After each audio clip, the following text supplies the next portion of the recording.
What's happened to us in America and now around the world is that we were designed to run a particular fuel. And that fuel gives information to our genes that tell our genes where we are in time, what we're up to, whether we're a good animal, whether we're an animal that ought to be gotten rid of. And that fuel has changed in the last 50 years. It's changed dramatically without us knowing it.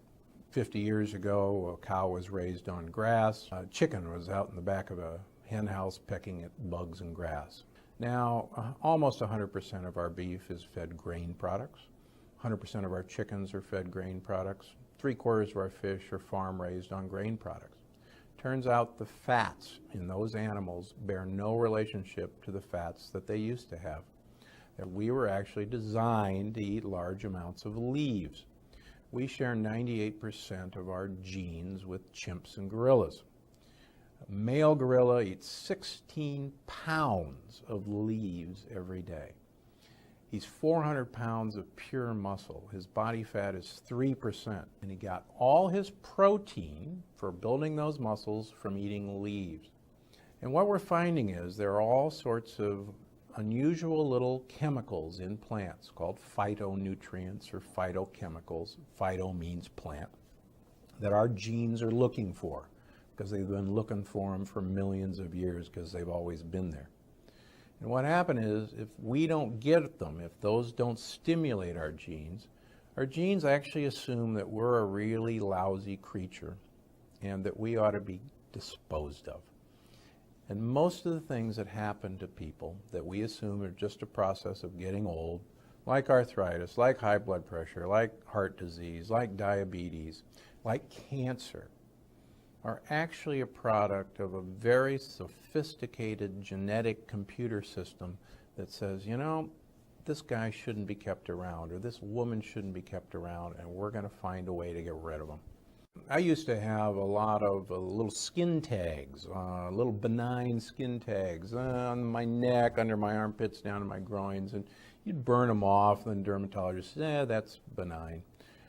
I noticed as a heart surgeon that most of the people I was operating on had skin tags. As I started to do the diet on myself, that all my skin tags fell off. They dried up. They literally dried up and they fell off.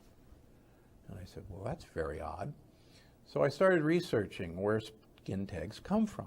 And they actually come from insulin excess, a hormone that we think of as controlling blood sugar. Turns out that most of us who have health problems have elevated levels of insulin. And one of the scary things about insulin is that it's also a growth hormone.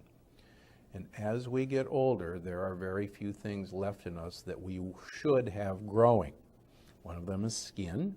One of them is the inside lining of our intestines. Just last week, I had a patient who we got their insulin level, which was very high. It was about 18, should be less than 10.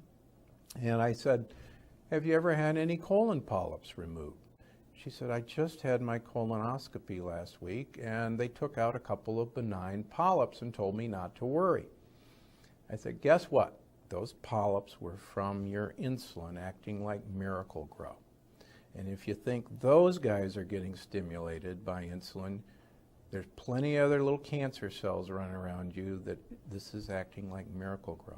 And we're beginning to find out that this is all interconnected.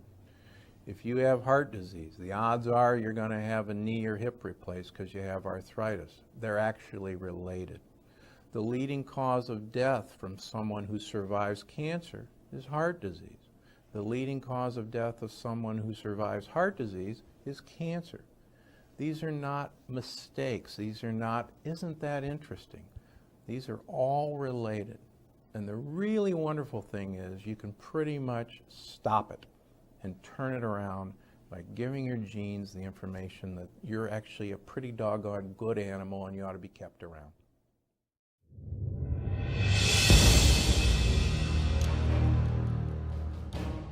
Well, as I've been mentioning before, we're designed to eat green things. So the more green stuff you eat, the leaner you will get and the healthier you will get. Most people are shocked with how much better they feel the more salads they eat, the more green vegetables they eat. The second thing is, if it's white, you keep it out of sight.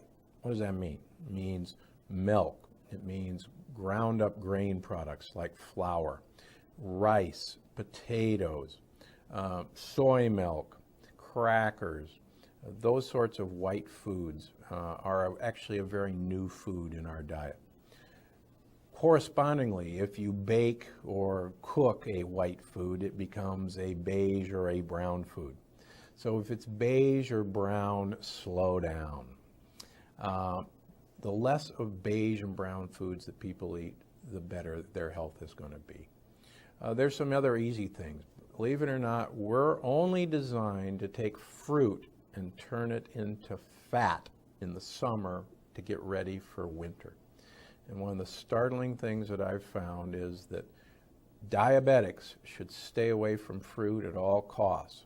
Anyone who's got a gut, anyone who's got this cute little pot belly, stay away from fruit. In other words, give fruit the boot.